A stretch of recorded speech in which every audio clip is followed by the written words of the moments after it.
Hello, my name is Dr. Ryan Anderson. I'm one of the co-founders of Telos U.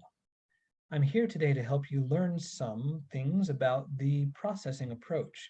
The processing approach may be perhaps the most important of our tools that we want to try to teach you. This is something we specifically developed here at Telos for working with our students because we found that without this approach, people like our students tended to not be able to make progress. And efforts to try to help them learn and grow and develop into young adults oftentimes was very, very frustrating. So we want to help you get very familiar with this tool and get very comfortable with using it yourself. One thing to know about the processing approach is that in many ways it's kind of a meta tool. No matter what other tool you are using, you are always going to be using the processing approach as well. It becomes the lens through which we see everything else and the first door through which we pass on our way to any other kind of intervention. We found it to be that influential that we are literally always using it. Now, it is designed for people when they are flooded, or also to help people out with their vulnerabilities to becoming flooded and overstimulated and overwhelmed.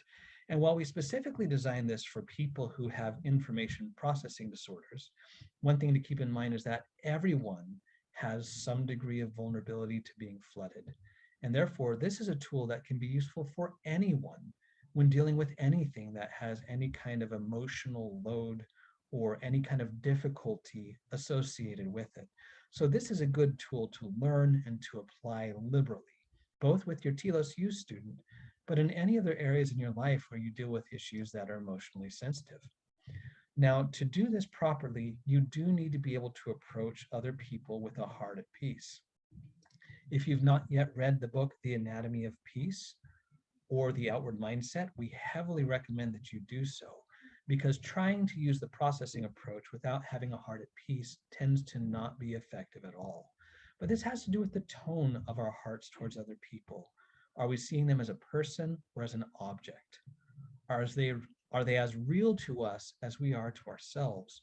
Or are we somehow diminishing them and minimizing them? One of the things that's important to recognize is even if we externally do the right things, if the state of our heart towards the other person is not right, if we're seeing them as an object, if our heart is at war, even the right things are not able to get the right kinds of outcomes that we're looking for. And so being very well aware of this state of our heart is crucial for anything else we're doing. And if you ever find yourself in a position where it feels like things aren't working, this is the first thing for you to examine is how am I doing on having a heart at peace, having an attitude of compassion, understanding, kindness in the way that I approach these difficult situations. And along with that also comes what we call the Teflon demeanor. We talked about this in the relationship continuum and in several other places. It's that ability to recognize that when the other person is spouting out things that are designed to be hurtful and inciting, that's not about us. And rather than turning that into an attack, defend sort of pattern, allowing ourselves to say, this is a distraction, this isn't what's really going on. I'm not going to allow myself to take the bait of getting emotionally upset about whatever they're putting out while they're emotionally upset. I'm going to look beyond that with X-ray vision to see what's underneath this. And that's going to be the part that I focus on. So there are a couple of key factors. The whole idea behind the processing approach is recognizing that when we are flooded, when we have taken in more information, whether that's physical information, emotional information, physical stimulus, that our ability to process through and effectively understand, deal with emotions, and then transform that into actions is severely impaired. So there are several steps we can do to help ourselves avoid getting flooded and overwhelmed in the first place and deal with being flooded and overwhelmed when it's occurring. The first thing is to slow things down wherever possible. Instead of rushing towards some kind of resolution that feels emotionally important to us, to say, okay, whoa, I can see that this has gotten overwhelmed. Rather than hitting the accelerator, we're going to hit the brakes. We're going to slow down how quickly we talk about things, how fast we're trying to get to a resolution, and we're going to give time for other people's funnels to drain, help them reduce their tension and their stress. Now, sometimes this means that other things will give. We might sometimes be late to something. Something that we would prefer to have done earlier may occur later. But slowing things down is like taking 5 extra minutes to save yourself 5 hours of trouble later. It is worth the exchange, and we heavily recommend that we do it. And while you're slowing things down, you're trying to take a look at what are the other person's needs. The reason they've dug in their heels is because something doesn't feel like it's working for them. And that's what we have to learn to explore and try to understand. It's also important to help them walk through our thinking as well, not just assume that they know what we're perceiving, what we're thinking, what we're hoping for. We break it down, we slow it down, we help make sure it's something they understand, and we try to do the same for them as well. Also, when giving instructions, give one instruction at a time. Don't give a list of, here's 5 things, go do those 5 things and come back. It's, all right, here's the next thing that needs to be done. Go ahead and do that, and then we can check in afterwards about the next step. That's just less stressful. It's putting less things in their working memory. They're more likely to be successful. Now, the next is, as we slow things down, we're trying to cut things up into smaller bite-sized pieces, whether that's pieces of a task or pieces of information to consider. And we want to keep it as simple as possible. So you might say, go and clean your room. That means a lot of different things. But if you're saying, hey, could I have you go, and I noticed there's a pile of laundry on the floor. Could you pick that up and put that into your laundry basket? So now what you mean is very clear by that piece. And you could come back and say, okay, there's a couple of other things. The next thing is, again, describe it. So take the big task, break it into little pieces, focus on those little pieces one at a time, keep it simple. And again, you have to ask yourself, what really matters? Everything can't be important at a 10 out of 10. There are some things that are really not as important, and you can let them slide. Ask yourself, what really matters in this situation? And can I focus on the things that really matter? And the things that are not as important, am I willing to give those some time and space and let those happen? Another thing to keep in mind is that when we're trying to work with someone on something that is an overwhelming task for them, we don't want to be in their space, but we also don't want to be so far away that we're not there and available to give some kind of help. So being physically close and emotionally close and safe to offer support if needed, to be there, to be a sounding board, to let them know that they're not alone in the thing they're feeling overwhelmed with, can be an incredibly important part. So we are an arm around the shoulder rather than a confronting face to their face.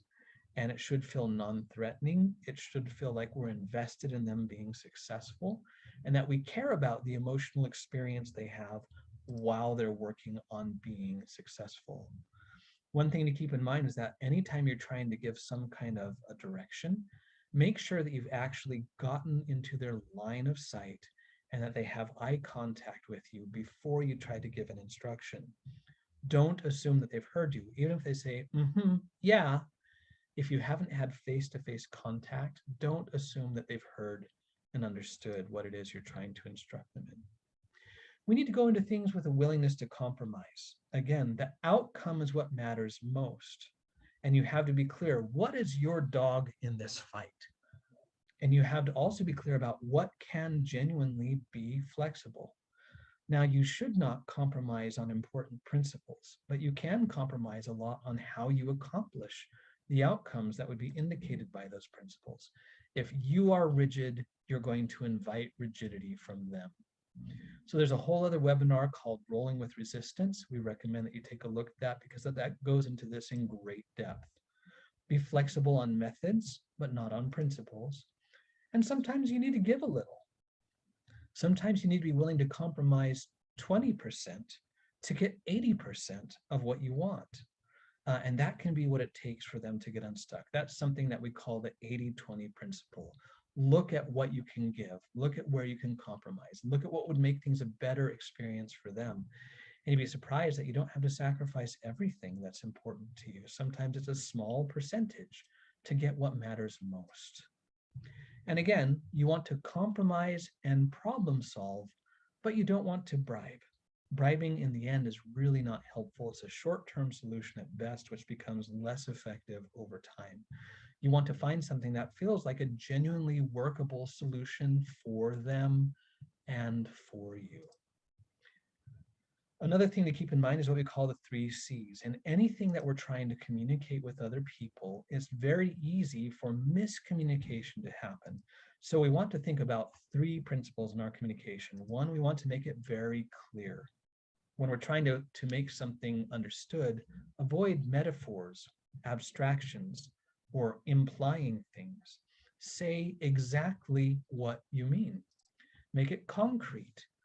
Help break it down into things that are visible, touchable, measurable, things that can be objectively, so to speak, seen between the two of you and agreed upon, and also well communicated.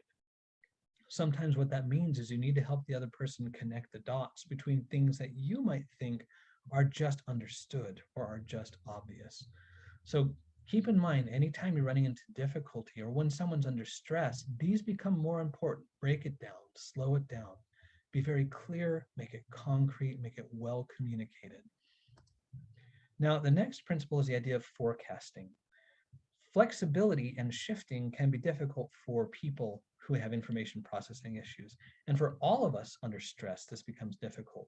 So the more that we can try to help them see what is probably coming in the future, and the more lead time we can give them on that, the better. Now, it's true that sometimes things will unexpectedly change without us being able to predict that. But the more we can make predictions and forecast what's coming before it happens, then the more likely the person is going to be able to roll with the punches when something unexpected does occur.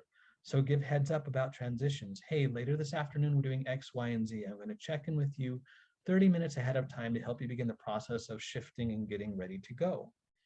And then when that 30-minute comes, hey, remember earlier today we talked about we would be doing X, and I'd be giving you sort of a 30-minute heads up that it'll be time to start shifting.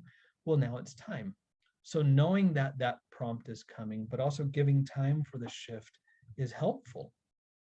And so a lot of ways it's preparing to prepare to prepare to transition.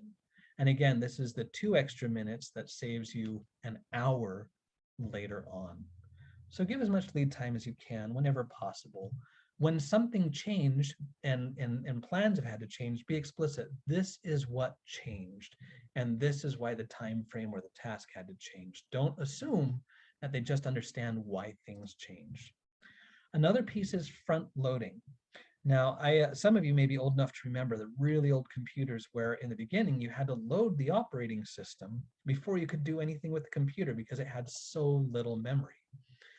So one of the things we have to keep in mind is a lot of our students have a more narrow working memory compared to other parts of their IQ, which means sometimes they may not be holding something in working memory that will be helpful for them. So part of what we want to do is as we are going into a situation where they need to remember a specific idea or piece of information or expectation or skill that they're going to be trying to use, we want to help them load that into their working memory. And this works really well with the forecasting in conjunction with the front loading. So we can say, hey, look, we're going to be going on this activity later today. Now, I know it's been hard that sometimes if you are not winning in the game the way you would like to, that you tend to have this certain difficulty. You and your therapist have been working on this specific skill to help you so that you don't have that blow up. So as we go into this, I want us both to keep our eyes on when you start to get frustrated and help you work on trying to use that skill that your therapist has been working on with you. And I'll be there to help if you need my help. So something as small as that, here's the expectation, this is the old pattern that we want to try to avoid, here's what we're going to be trying to do, here's your part in it, here's my part in it. And this tends to help things go much, much better. So again, I think about this as loading something into their working memory, so it's actually available for them to use when they need it. We want to make sure we also have reasonable expectations, because sometimes the biggest disappointment is that our expectation of what they're ready for is wrong, and therefore we get frustrated, or they haven't yet developed a realistic expectation of a situation as well. So don't go in with the idea that, look, my child should be able to do this because this is what all other people their age can do. That's not what this is about. This is about who are they, what's their development, how much weight are they carrying on their backs, what are they currently capable of, and what's realistic, and calibrating our expectations to that. And also helping them create realistic expectations for themselves and other people. And sometimes that's walking things through, learning about what they're thinking about the situation, and then breaking things down, connecting dots, slowing things down, and helping them maybe develop a more realistic expectation. But not just telling them, don't expect X, expect Y. We need to walk them through, help them know what we're seeing, what we're experiencing, that help us know that a different expectation is more reasonable. Because keep in mind, when expectations are not met, that's a time when people can get flooded. So the more we can work on this, the better. There's also supervision and follow through. One thing to keep in mind is that especially when people are learning to deal with new situations that have been overwhelming for them in the past, just expecting them to go through it solo is very difficult. Now, we don't want to come in and treat them like a child, but we do want to make sure that we have enough presence for them in the activity or the situation that's challenging for them, that we can be there to help them monitor the situation, because they may not be able to monitor all the important pieces on their own yet, that we're there to support, and we're there to redirect if they're finding they're having a really hard time doing so. So we want to be constantly aware of the amount of stimulation, the amount of temptation in the environment, what they're currently capable of, what they're going to be working on, and when we might need to help them reroute for us to try again later after they've developed more skill and ability in the area. But what you want to do is you don't want to wait until the moment of crisis. You want to help them decide what they're going to be doing, but if you can see that they're stuck, then it's okay to step in and intervene before things get to a full crisis level. And don't assume that they understood what happened. After this has all gone through, and if you've needed to intervene or redirect, or even if they've been successful, you still want to follow up on what happened, help them recognize what they did that helped things go well, or take a look at what threw them off and help them figure out what you want to try to do differently next time. So keep in mind that if we set expectations, but we give no follow-up, then those expectations tend to be useless. It's inspect what you expect. Keep in mind as well that many of our students have had a lot of experiences that feel like social failures, and therefore they're particularly sensitive to public criticism. So whenever possible, when feedback is needed, find a way to pull them aside and provide it in private. So be mindful of not creating shame, because shame will shut them down. It won't motivate them. And when we give this kind of corrective feedback, it should be given in a friendly, warm, arm around the shoulder way, rather than a, hey, you're messing up and you should do better. And again, you want to be helping them connect the dots, understand what wasn't working, get a sense of what they were perceiving, figure out what maybe they were missing, and then help them re-engage. So this would be a great time to use the consultant pattern. Again, this is something you'll be trained on in family days. There's a webinar on it. And also you should be working on this in family therapy. One thing to keep in mind in everything we're doing, the processing approach is a process to help the other person process. It's how we communicate, it's how we connect with each of our students in a way that works with their processing styles and strengths and helps them compensate for their processing deficits. And as we do this, we use this as a lens for everything else that we do. We slow things down, and that includes when our own emotions are high, when we're anxious about something, when there's something that's important to us. And when we allow ourselves to use the processing approach, we are giving out information, intervening, and supporting in a way that the other person can receive, even when they are stressed and even when their funnel is flooded. So we heavily encourage you to work with us to become very confident in your understanding and in your application of the processing approach.